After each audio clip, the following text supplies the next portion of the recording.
Hey guys, we got, I believe this is a 2008 Honda Accord. Um, Almost positive. I'll confirm that later. All right, we're going to be working on doing a wheel bearing today. We got the whole wheel bearing repair kit. Comes with the hub. And I did that because it was like $30 more, but the wheel bearing wasn't in stock. So we're just going to get it done.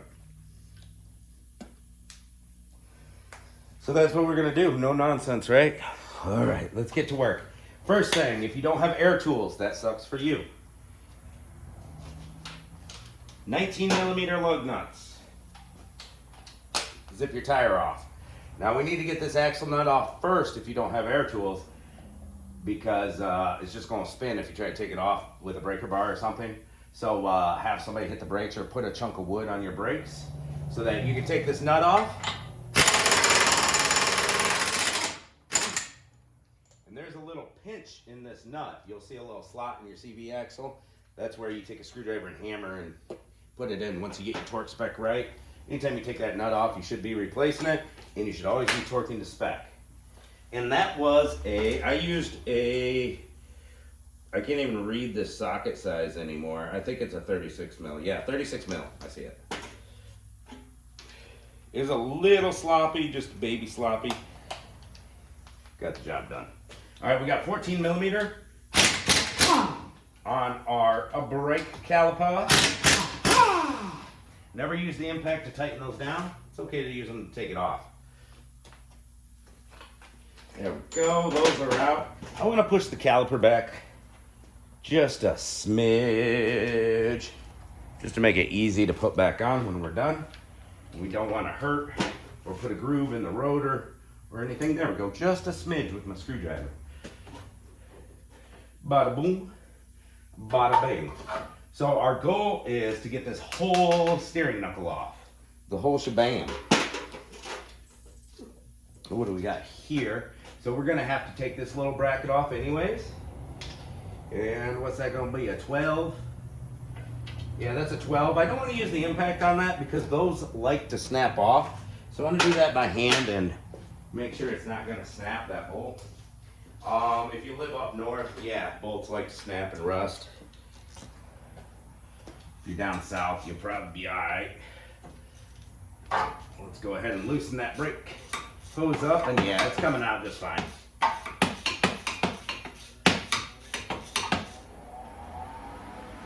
Go. I'm gonna put that bolt back in, just so we don't have to set it to the side and lose it somewhere. We don't want our caliper to hang. Let's grab a bungee cord. We're going to be doing some hammering. So I don't want to just set that caliper to the side because it'll go bouncing off or whatever. Put a little bungee in between the center hole, and we'll just put it right here on the coil spring, just like so. All right, now we want to get our mounting bracket off back here. 19mm seems to be fitting on there perfectly.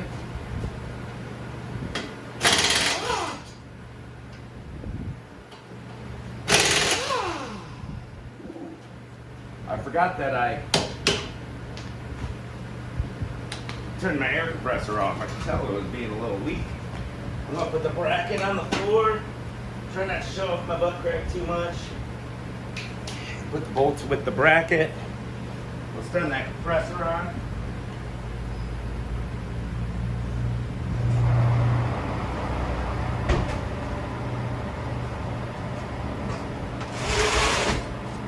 There we go, much better. All right, let's get our rotor off. This one's just falling off for us, that's great. If yours is stuck on there, hammer on these flat spots here. Don't hammer on your friction surface and it'll bust it loose. All right, make sure our CV axle is pushing back. It is. There's a little hole in the CV axle right in the center. That's for a punch and a hammer or an air chisel to push that back. You want to get Why do they put Phillips head screwdrivers right there? I want to get the shield off. It's just going to make life easier. Alright, let's turn our wheel a little bit. We need to get to our tie rod. I believe this is a 19 on this one. Now there's supposed to be a cotter key through this one, but somebody didn't put it on. Oh, that was 17 millimeter I think I was using on the back of those caliper bolts. My bad, guys. My bad. What's a 21? What do we got here? I'm mixing up my sockets. 19 seems to be fitting on there. Alright, that nut zipped right off for us. Perfect. Now we need a hammer.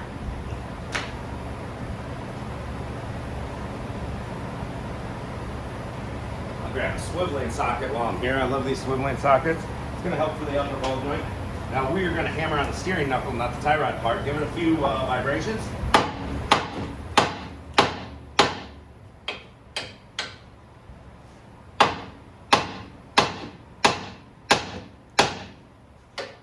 There we go. The vibrations knock it loose because it's a tapered stud. All right. Now we can swivel around easily. We have a wheel speed sensor.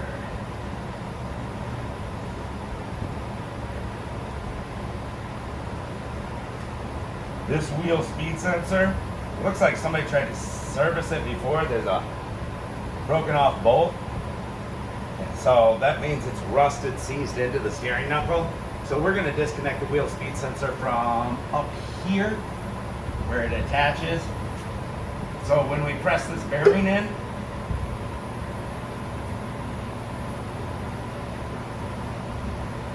the wheel speed sensor is still going to be in the steering knuckle, which is fine. We need a little screwdriver.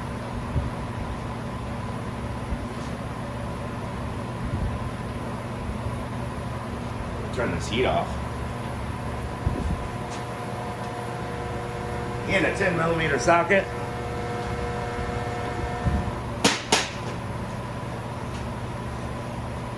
The little 10 mil attached to the strut.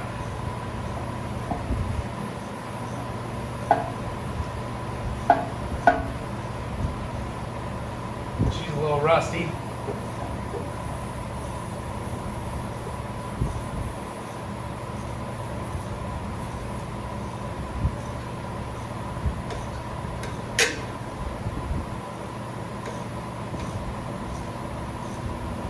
Come on, baby.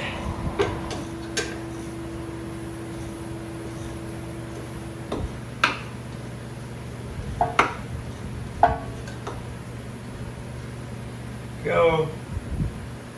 One bolt out. It's the only bolt we need to take out. The next one up higher just comes out of its home. And then we've got our clipperoo here. And somebody serviced this before because they got the clip all damaged. And then there's a little hold down that'll pop out. And it's halfway broken already. That holds it down right there where it connects. Now our wheel speed sensor is disconnected. And we're gonna take our, I believe, 17 millimeter socket. Yep. And we're gonna put a little swivel socket on there just so we can take this upper ball joint nut off with the impact.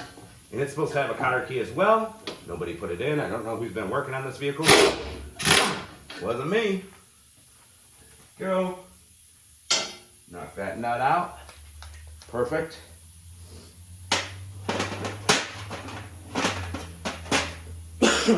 And we are all disconnected except for the lower ball joint, the lower BJ.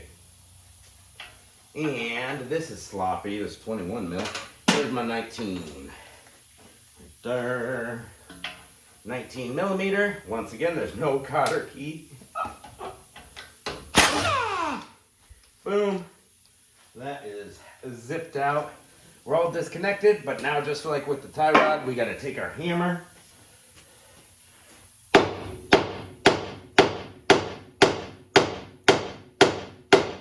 Vibrations, pops it out. Now all we got is our lower left in here. And I'm going to put that nut on just like 2 or 3 threads because I don't want the steering knuckle to drop. I don't think it will anyways with the CV axle, but who knows?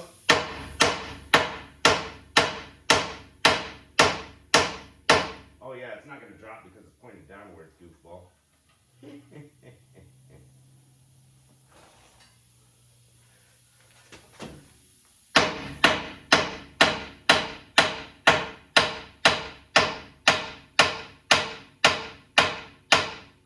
Come on, break free, buddy. Whew. Let's turn it a little. We can. Tie rod's in the way. There we go. All right.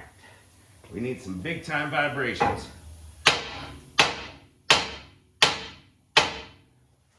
That was enough. It comes out of the ball joint socket. And CV axle, press in, and boom. We got our steering knuckle out.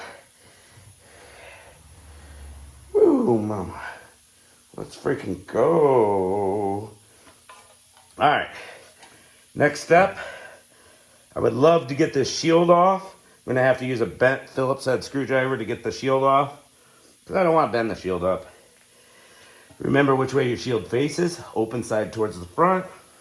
And step number 1, from the back, we need to press this hub out. I'll show you what the hub looks like while I'm showing you the knuckle.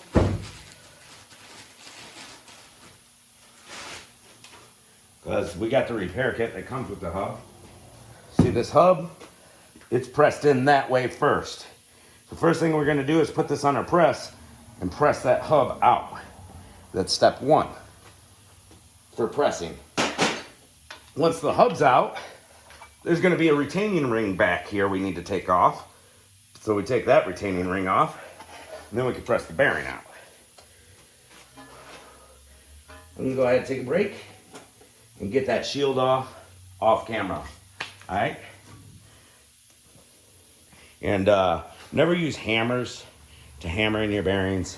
They're not going to last. You need some sort of press tool, handheld press tool or a shop press. We're going to be doing it on a shop press today. All right, we got the steering knuckle in the bench press. I got this bench press or shop press for like 80 bucks at Harbor Freight with a coupon. It's always served me well.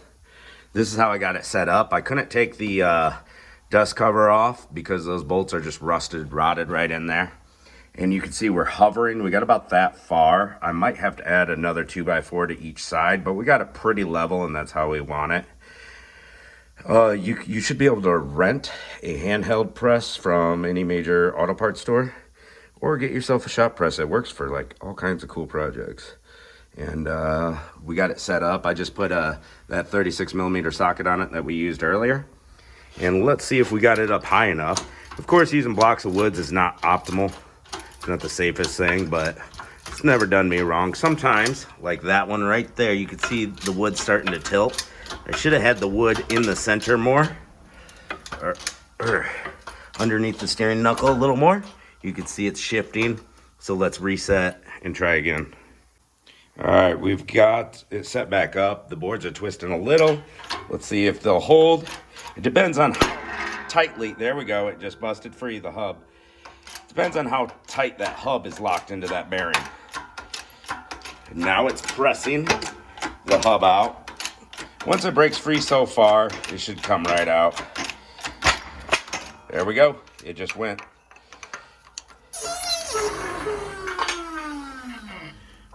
See if I can see the hub assembly, or the hub is out. And a lot of times it'll take that race with it. And I have a technique for taking those races off. I have a video on it. If you type in fur curl, wheel bearing, race, or stuck, something like that, should come up. It's in my car repair tips playlist. But that's fine because we have a new hub to put on, so we don't have to worry about extracting that on ours because we got the whole kit. Now if we flip it over, you can see the snap ring right here goes all the way around. So it retains that bearing.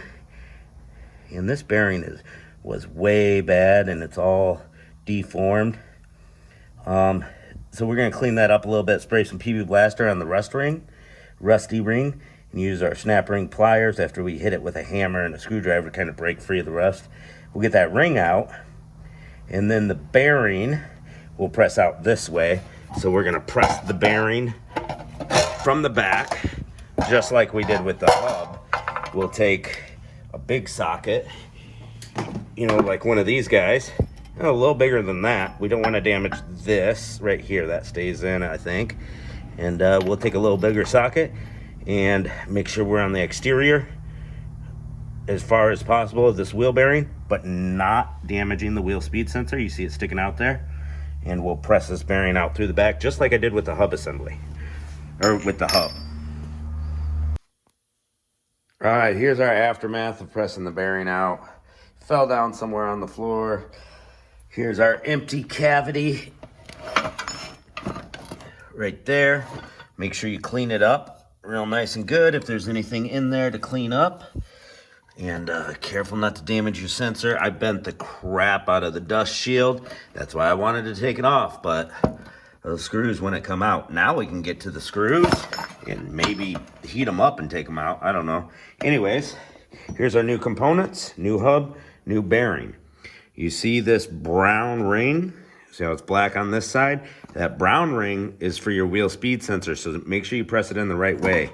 The brown sensor is gonna be next to your ABS sensor, the brown ring. So we're gonna press it in from the front back to there. So we're gonna flip this over, and our bearing is gonna go in with the brown side down.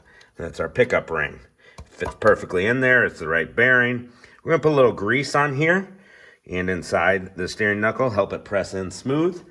And the hard part is pressing it out. That thing was in there like swimwear, man. I mean, when it finally gave, it made a huge pop. And then it came out hard the whole way, that bearing. So I used a combination of just different old bearings sitting around to press it out. You can use a big socket, anything that goes over the whole ring of the bearing, anything wide enough. I have some bearing plates that fit in there perfectly as well, as long as it's not pressing on the sensor. But hopefully you're able to get your sensor out and you don't have to worry about damaging that or your dust cover. We're gonna bend that back when we're all done. Now for the easy part, we're not gonna see the damage to the wood. Oh my God. You only get so many uses out of chunks of 2x4s. So this is gonna be the easy part, is pressing this in. Let's go ahead and get our press back up.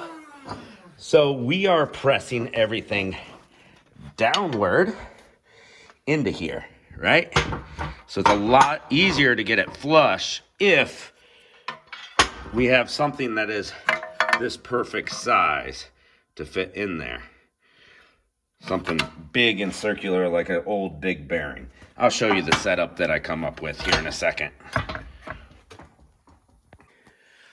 We are all set up to press our new wheel bearing in. You can see I put grease all the way around it on the inside and the outside of the bearing. And this setup looks a little janky, but it's almost perfectly level. The way I got this set up, I got a press plate and a board and then another board.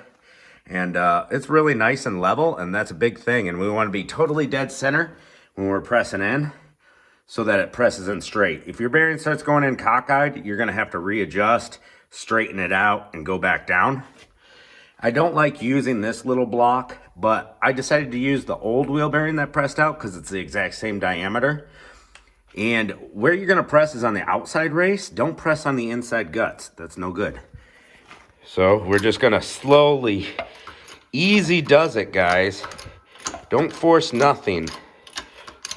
If something's not looking safe, then reevaluate your situation and set up differently.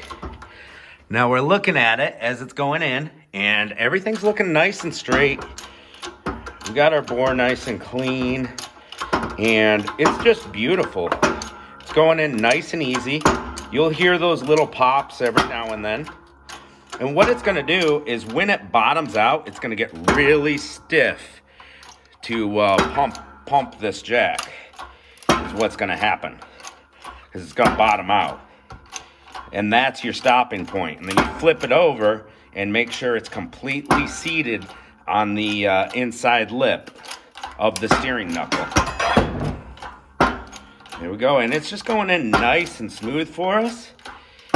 And we're kind of gonna know that it's bottomed out too, because once we take everything off of here, we're gonna see that we can fit the snap ring inside. So definitely a lot harder to press it out than to press it in. That's for sure. Because this guy was horrible. All right, I feel like we've bottomed out. It's getting tighter. The wood's starting to make noises.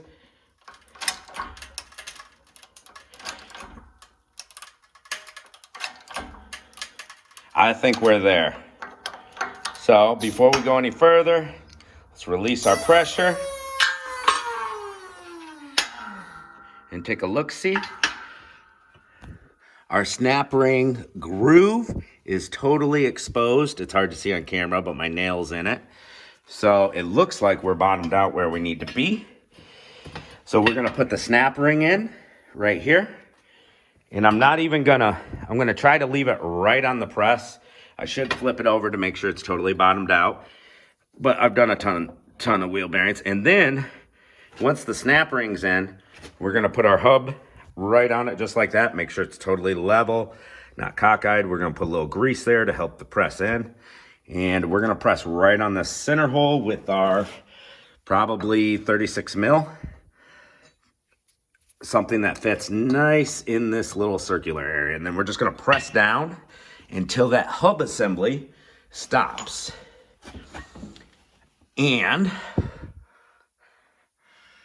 it'll stop. It'll actually flush out with the inner race of this bearing. That's when it's gonna stop. A lot of times when you're doing these bearings, the guts will try to come out on you. So it's a good thing to put the bearing, your old bearing, up in there to keep a little pressure in there. But this one has that metal ring and the sensor. So we're just gonna press it in that way and keep an eye on the guts up underneath of here where my hand is, just to make sure that the inner isn't trying to get it. If it's going in smooth like butter, no worries. Sometimes they're a little tough and they like to take that inner race with it and bring it down. We'll keep an eye on it and we'll get this guy pressed in.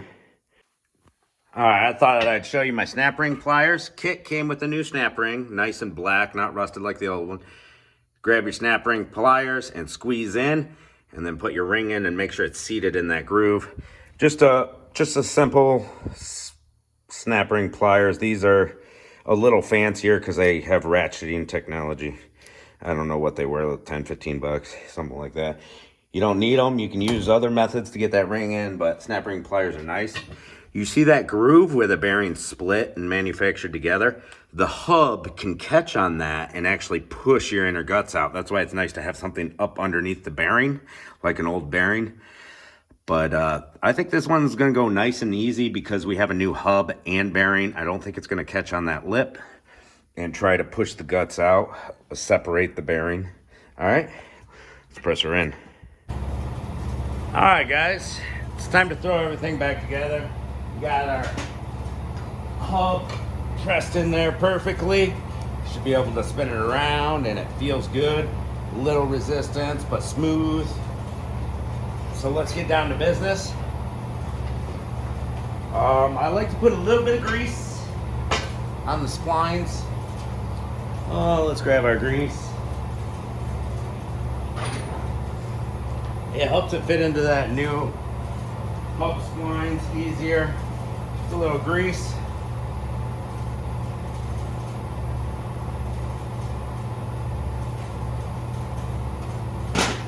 Help them slide a roux in there. All right. Line her up.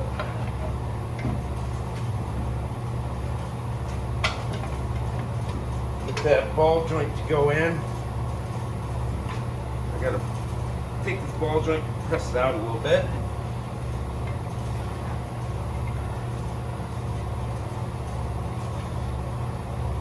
Ooh. Get in there, baby. It's close.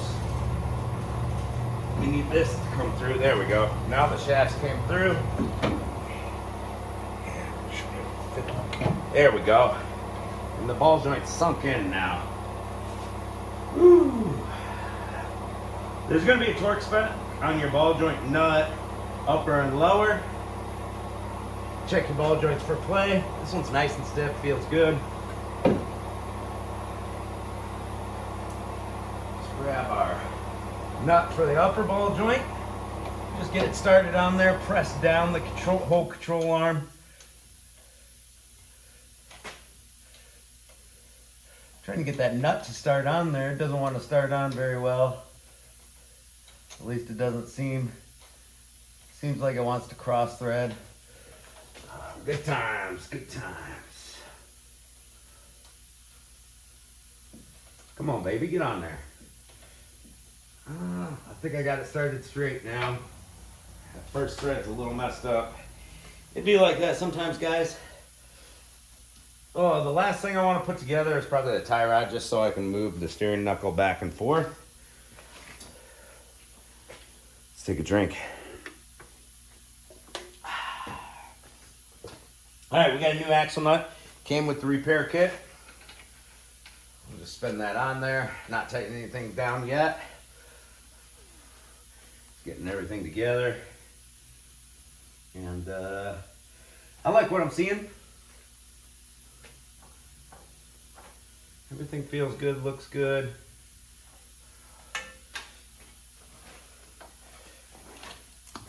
Straighten the shield out a little bit, or at least attempt to. It's about rotted off at the bottom and the top. Pretty rusty. It's got a nice little divot. And hopefully the caliper goes on there, no problems. Mounting bracket, didn't bend it up too much. Everything's so rusty. All right, what do we got here? 19 mil on the ball joint lower.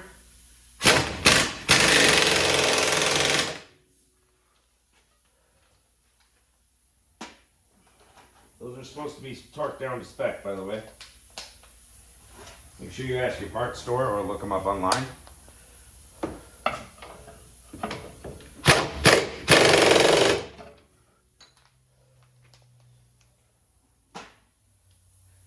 Grab our ratchet.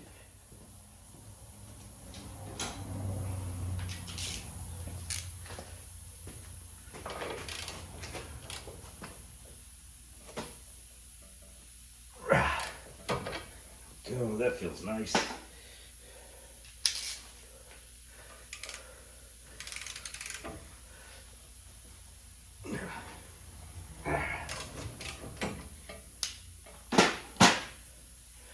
Beautiful. Now's a good time to clean up your brakes if you need to. We've got our sensor to put back in. We've got that 10mm bolt.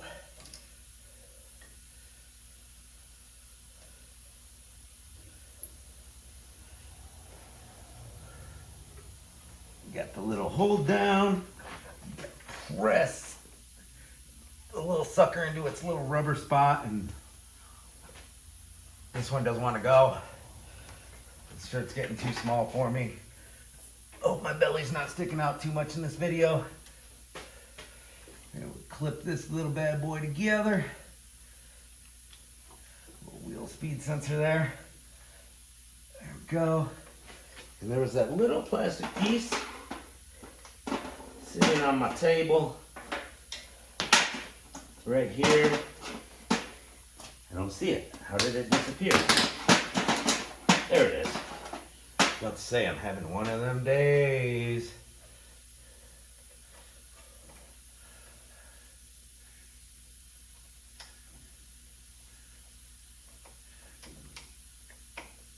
There we go. Come on, snap back together.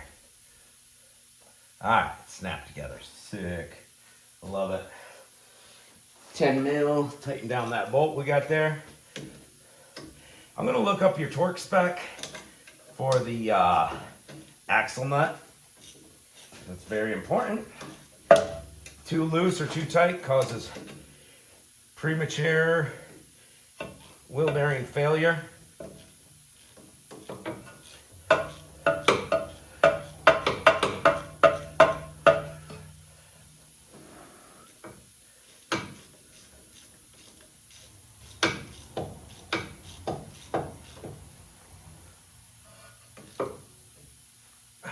There we go.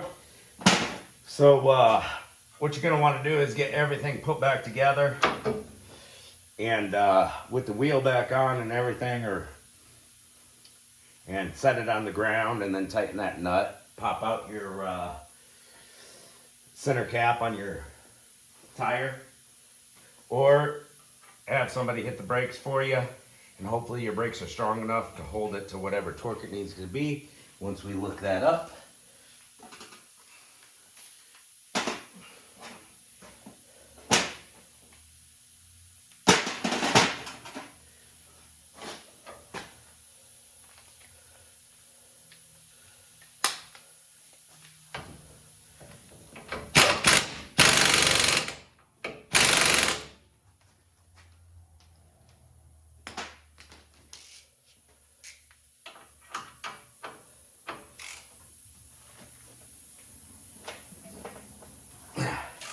tie rod's back on. Now we grab that 36 millimeter socket. Where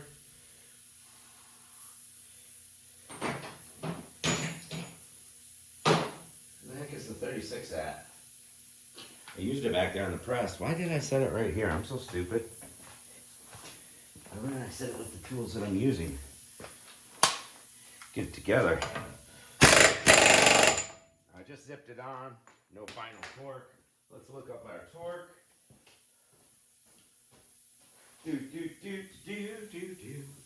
All right, let's flip this book to Honda.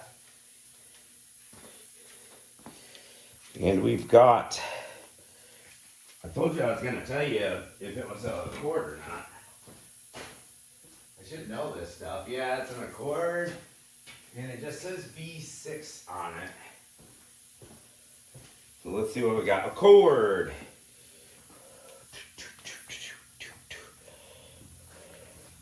(1983 to 85). 137 foot-pounds. 86 to 89, 133 foot-pounds. 1990 to 2002, 181 foot-pounds. 2009 to 2018, 242 foot-pounds. This is a 2008 though. And it's got Accord 2.4 liter automatic transmission, 133 foot-pounds. That's for 2003 through 2008, so that's what we're working on. Accord 2.4 liter manual transmission, 2003 to 2008, 181 foot-pounds. And Accord 3.0 liter, which is what we're working with, 2003 to 2008, 181 foot-pounds. I actually got a 180 torque setting on my impact. You're supposed to do these by hand though, just to let you know. 2010 to 2015 is 242 foot-pounds. There you go, guys. All right. So bolts are tight, upper, lower ball joint, wheel speed sensor, tie rod, boom. Now it's time to put the brakes on. So we'll cut the wheel the other way. And when everything's tight, we want to make sure that rotor is not rubbing up against the bent up dust cover, okay? These brakes look like they've been done recently, so that's good. No need to clean them up. The slides are turning like they're supposed to. Grab this here rotor. And you might have set screws in your rotor, so get those out. And I want to put a lug nut on all the way so that our rotor is flush, so we know it's not scraping the dust cover. So we're gonna do that now. There we go.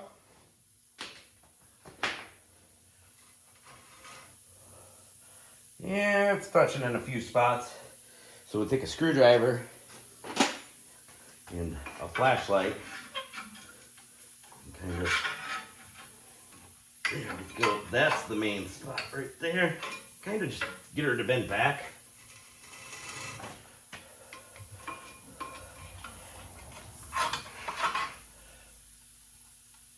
There we go. That's better.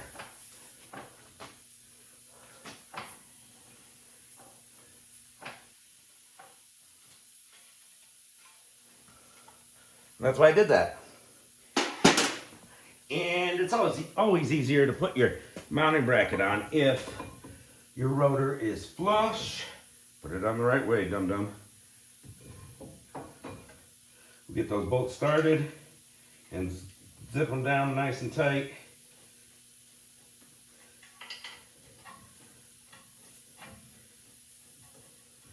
What were those, 17? Let's confirm. 17.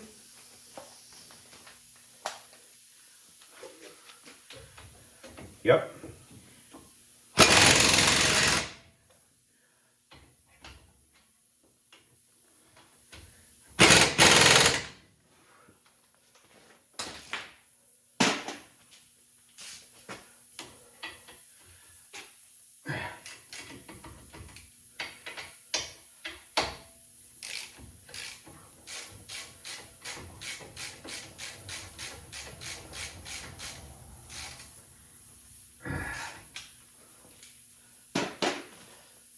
All right, now we got our bungee cord. We're just gonna set this caliper right over here. Boom. And whew, we gotta hook up our little bolt here that goes here. We gotta put our 2 bolts in the brakes. Because we decompress the brakes just a little bit, we have got to pump the brake pedal before we go anywhere. Before you shift it in drive, pump your brake pedal till it feels stiff again. 5, 10, 15 times. Bust your torque wrench out, torque your axle nut down, and then right where this little groove is, right here, we're gonna take a hammer and a screwdriver and just punch it in. That's to keep the nut from coming back off in the future. And you might have those little retainer screws. This one's missing it. Yeah, put our tire back on, take her for a test drive. That about does it. Thanks for watching, guys. What's up, everybody? How you doing? We're gonna be doing a wheel bearing on a 08 Honda Accord, but first, let's fix transmission line leak. Let's show you what I got. Woo! I didn't realize I had all this crap on top of here. All right, we got some hose clamps, and we've got transmission rated hose there, 3/8 size. And here's our leak right up in here. This rotted metal, it goes hose with a hose clamp to the radiator. Then it goes up here to another hose with a hose clamp. And the metal's all rusted and rotted and it's seeping out. So we're just gonna simply chop and make this one hose going over there. Let's get it.